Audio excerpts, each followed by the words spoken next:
All right, here we are, last piece, acids and bases. So for this one, we've got quite a bit of different things going on. Let's get started. So a mass of 2 grams of sodium hydroxide is dissolved in water, so to make a solution of 1 liter. So that means we're taking the 2.0 grams, multiplying that by 1 mole divided by the molar mass of sodium hydroxide. I happen to know this is 40. You have 23 for sodium, and then plus a 16 and a 1 from the hydrogen. So that's exactly 40 grams per 1 mole. This is going to get you to the number of moles, and in this case, we are going to get a number that we can calculate. Allow me to fill in the gaps here. There we go. 0.05. That's the number of moles. These 0.05 moles are divided by 1 liter. So, of course, that makes it 0.05 molar. What is the pH? Is the question being asked. So this is a kW question. So 1.0 times 10 to the negative 14 is equal to the concentration of H plus times the concentration of OH minus. In this case, you have the OH minus from the concentration of hydroxide. So we just need the H plus. Another option would be to convert directly into pH. Actually, that might have been easier. Oh well. 0.05. Okay. We could have converted to POH and then gone on from there. So I'm going to do essentially 1 divided by 0.05. That's going to give me 20. So that means I'm getting 2 times 10 to the negative. I'm going to get 2 times 10 to the negative 13. Feel free to check me on that. And that is going to be my concentration of H+. I'm hoping I did that correctly. I need pH, so I need the negative log of H+ to get pH. And so I'm going to take the negative log of 2 times 10 to the negative 13. And that is going to be the negative. Where's my log? Log of 2 e negative 13, and we get 12.69. Looks like about 12.7, and that makes a lot of sense because it's a basic solution, so it should be above 7. Okay, here we go. Conjugate acid base pairs. The acid here is the hydrogen donor. That would be, in this case, the hydrogen is being donated here from the HSO4. HSO4 minus, so the base is actually the water, and the conjugate acid is going to be the SO4 2 minus, and the conjugate, conjugate acid is of course the one with the extra protons, so that's got to be the H3O, and the conjugate base is going to be this SO4 2 minus. Okay, same thing here. We've got only one proton donor, which is the COOH on the left. The H2O is accepting, so it's on the right. And then the H3O is going to again be our base, and the COO minus is going to be our acid. It's a great question style. I like this one a lot. You could probably expect to think about that for your exam maybe. Okay, a mass of 0.034 grams of HCl is dissolved in water to form a 200 milliliter solution. What is the concentration of H plus ions if the temperature is 25 degrees? So we're just assuming that the HCl dissolves, so 0.034 grams. One thing I've tried really hard for the exam is to not have repeating questions. So this question number 1 and number 3, to me they are identical. Let's see, HCl, I can almost remember, I think chlorine is 37? 35, of course, okay. 37 must just be one of the isotopes. Okay, so I'm gonna, again, I'll try to use this format that we've been using. 1 mole of 1 plus the 35, so 36.45 grams. That will be our volume. So 0.034 times 1 divided by 36.45. So we get 0.00093, and that's our moles. And then we're going to take that number of moles, we're going to divide that by the volume in liters. So 0.000933 moles divided by 0.200 liters. And that's going to give us our answer divided by 0.2.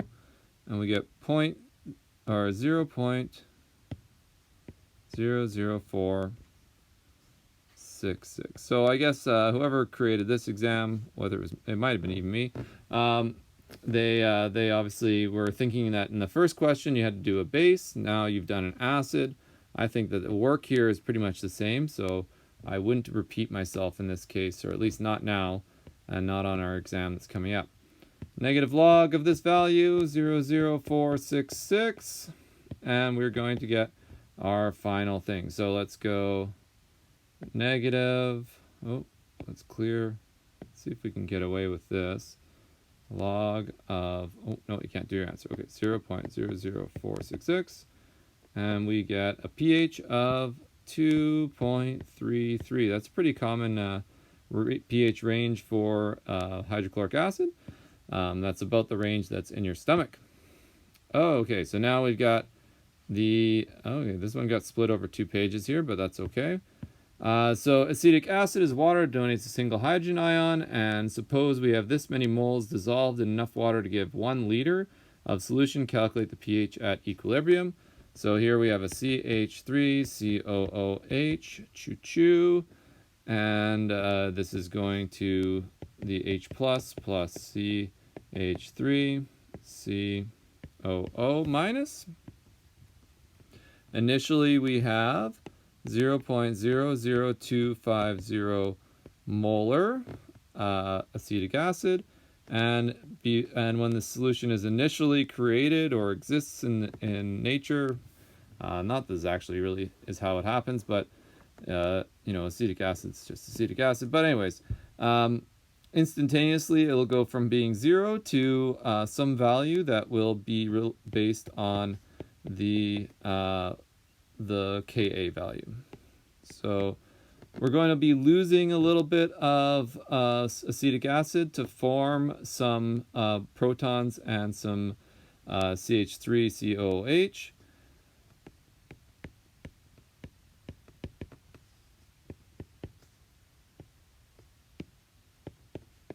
Now we've talked about this in class. This was Matthew's section, so he did a shorthand here where he moved right to the squaring of the two products, and that's fine. It's not quite as physical as I like to write it out. I like to write out all my details first, just in case there's something weird going on, like maybe if we had some sodium acetate in our solution, or something that we'd have to worry about.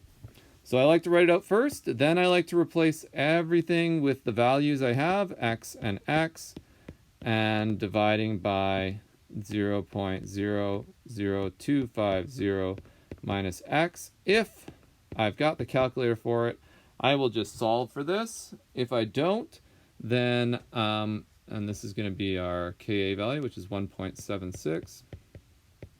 times 10 to the negative 5. If I don't have a value, I'm going to have to make some assumptions.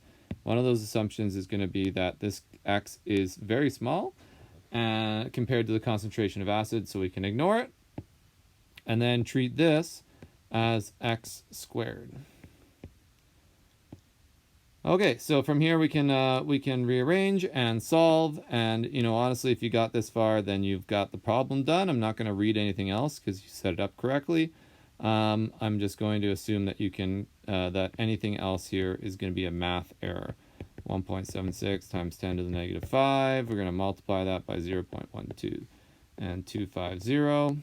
We're going to take a square root, take a square root and solve.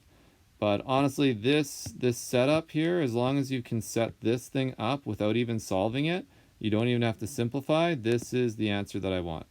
Okay, I think that's a fair approach to this type of problem solving. Everything else is just, can you use a calculator? And that's not the point of this course. Okay, because I can't handle leaving something unfinished, which I'm sure is the case for many of you, we will finish it up. -5 times 0.0025 and equals. So we got a final value of x. Oh, actually, we do need to figure this out because we need the pH. 123.209.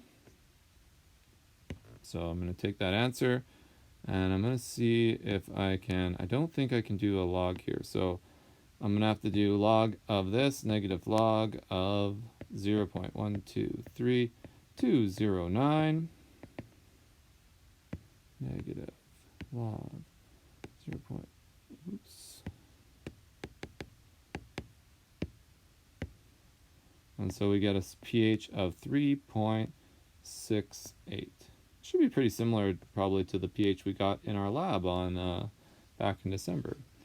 Okay. All right, carry on. This is a table of titration. This is actually not included in our exam. So I'm gonna,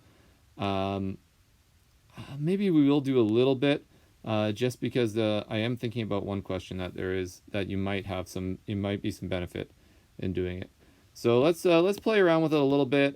So we've got, fill in the table, you got 40 mils of 0.01 molar NaOH, mixed with 0.2 molar HCl. So initially, if you have 40 mils and 0.01 molar, so 0.040 liters times 0.0100 molar, this means that initially you're starting with a little beaker filled with 0.00. Well, let's just do the math just so I don't mess up my counting here. Times. So 3 zeros and a 4, 0, 0, I suppose. Okay. And that is the number of moles. And that's actually that's the thing about a titration, is you're always starting with this number of moles.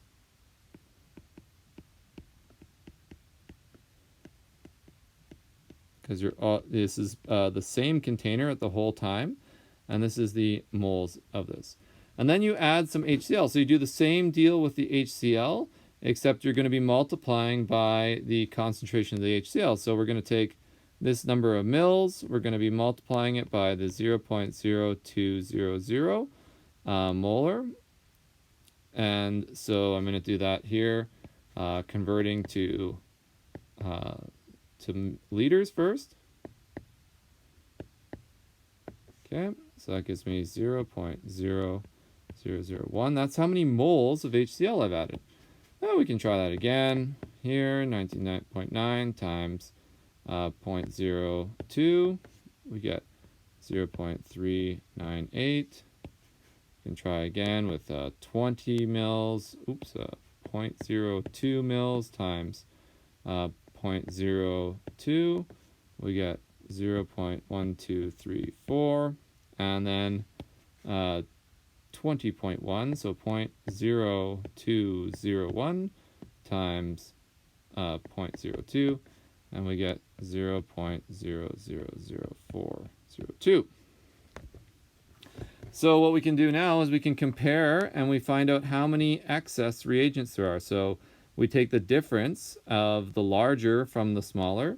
And so I'm going to do base in blue if it's base. So if I take the larger number, 0.0004 minus 0.0001, then I have 0.0003, and that's moles of NaOH. We can do the same thing later on. We can see that here we would get 0. I believe that I made a mistake in this one and didn't have enough zeros. 1, 2, 3, 3, 9, 8. Okay. Here we would get 0.0 0.1234 minus 0.123398. 0.123132. Here we would get 0. There's no excess reagents. And then on the other side of things, we would actually get 0.123122, but now this is going to be HCl. And then we find the total volume. So we just add the original 40 mils to whatever we added. So in this case, 5 mils. So this is 45 milliliters. Oh, they want it in milliliters. So just following this table. Here we have 40 plus 19. So that's 59.90. We have 60 milliliters. And we have 60 60.10 milliliters. And then we just find a little bit of, we follow this through. We can divide out the ratios here and the moles, right? This is moles, this is a volume. And so we can get the concentration. So the first concentration is going to be in terms of base. So we have 0.123, 3 moles of base, or 3.300 micromoles of base or whatever, divided by 0.045.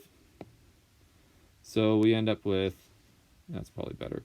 Okay, we end up with a value of 0.00667. This is molar. And this is NaOH. So if we took the negative log of that, we could get our POH. So here's our POH. So it's a 2.17 equals POH. And then remember that we can take the POH and find pH as the subtracting it from 14. Sorry, doing too many things at the same time. Okay, take the new value for the value for the next row, and it's still in the terms of base.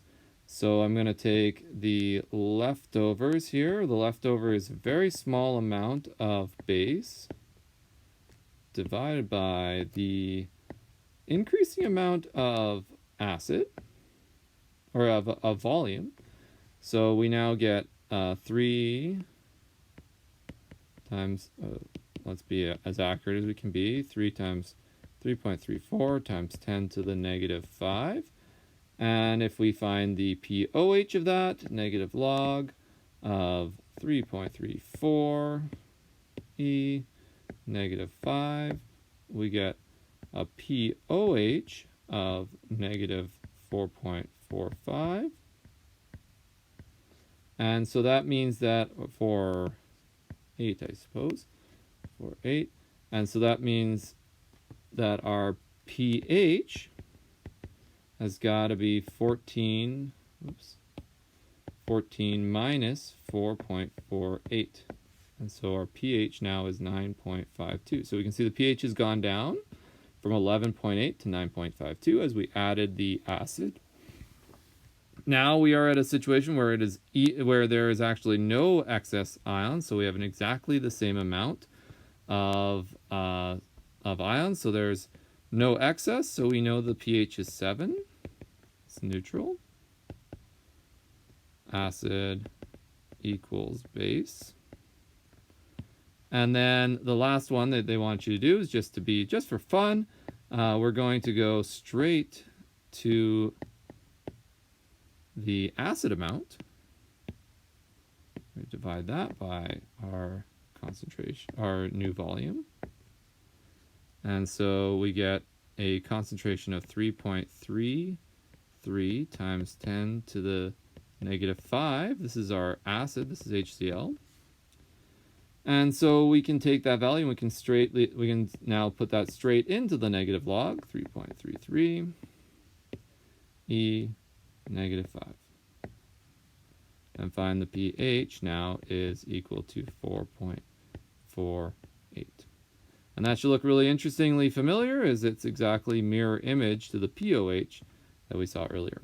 So that's a titration question. We didn't really do this very much. I will warn you that there's one similar kind of question, but I hope that you'll be able to just figure it out from a calculation. Thinking about it right now, maybe I'll go back and I'll edit it to be a little bit more in line with what we did in class. Okay, you need 10 liters of solution of NaOH with a pH of 11. How many grams of sodium hydroxide is required? This is outside of what we did in class. I think this is a much trickier question than we actually did, but let's take it to the extreme, see if we can figure out what to do. So we have a pH value. That means that we also could figure out that the pH is the 10 to the negative H plus. Or sorry, that's not true. No. The amount of H plus is equal to 10 to the negative pH. Or if we were interested in hydroxide, right? We're interested in hydroxide.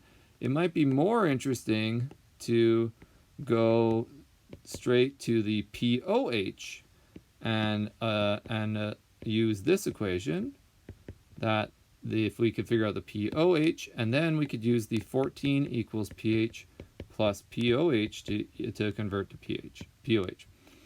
So we know that the pH is 11, so I'm going to take my 14 is equal to 11 plus POH.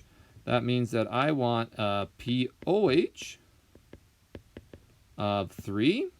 So I want a concentration of OH minus to be equal to 10 to the negative 3.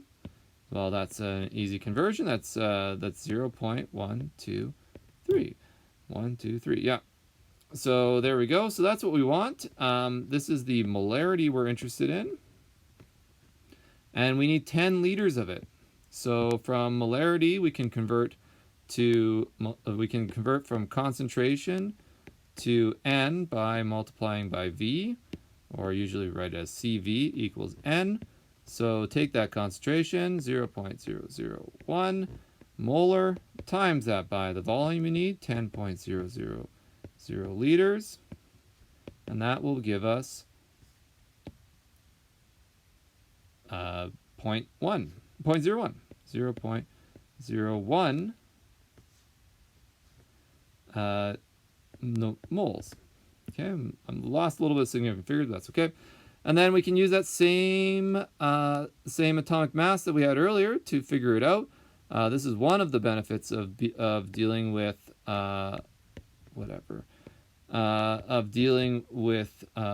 sodium hydroxide, is that you can pick it off the shelf as a solid. So the solid form has a molar mass of 40 grams per 1 mole. So do a little bit of multiplication here, and we're going to lose another decimal place and get 4. 0.04. 0.4 grams. Pretty wild. You can just take 40 grams times 0.01. Just double checking myself here. Yep. So that means that, for 10 liters of solution, you only need to get 0.4 grams of sodium hydroxide. That might even be difficult to measure on your home scale, right? Some of our scales at home for the kitchen, they might only be gram scales, not milligram scales. And yet that's enough for 10 liters of solution at a pH of 11. Okay, we're back to our friend, the electrochemistry unit. So I'm going to get my electrochemical potential sheet here, because that's what I'm expecting to use in a second. All right. So we'll go through quick. Nickel and silver. I'm going to look to the left. I find silver way down on the bottom, and I find nickel up high. So silver dominates. Silver is the one that's going to go forward. So Ag plus 1 electron. This is going to be driving my reaction. And that's going to drive the reaction with a voltage of 0.80 volts. The nickel is going to be inverted to be nickel metal turning into nickel 2 plus 2 electrons with an oxidation potential of positive 0.26 volts. Okay, so it's a nice voltage for that cell, 1.06 volt cell. And so the cell notation is going to follow the arrows. We're going to write nickel metal on the left, then the solution that they're giving us, which is nickel chloride. This is the solution that they've given us. We have our salt bridge drawn out with these two pipes, and then the silver nitrate aqueous. I think in class I mentioned just putting the ion. That's probably fine. I won't mind. And there we go. So there's our cell notation. There's our voltage.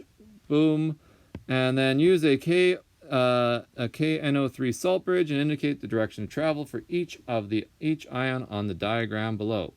So here this should look like a very familiar question. I clearly ripped this question off of this booklet and put it on your last test. So we're really going to be just filling in the blanks here.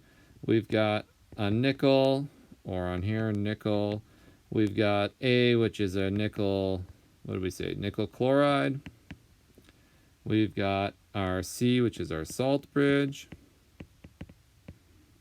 So if you didn't get a chance to pick up your test, try to come see me on Tuesday. I'll be at the school in the morning.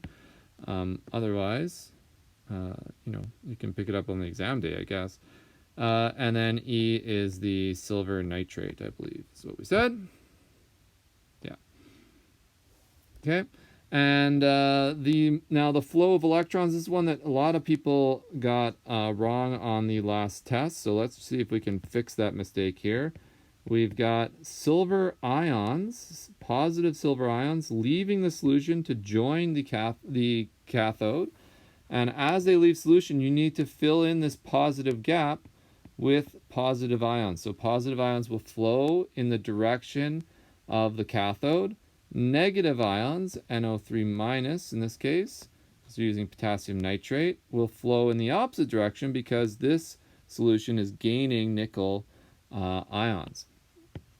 Now there's an interesting problem that happens here. One of the limiting factors of a voltaic cell is actually solubility.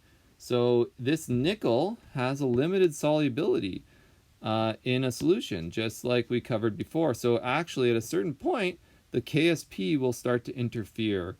And that's one of the factors that will slow a cell down. So not only will you corrode away the F here, this anode, it will corrode away, but it might slow down because this is actually going to be in equilibrium.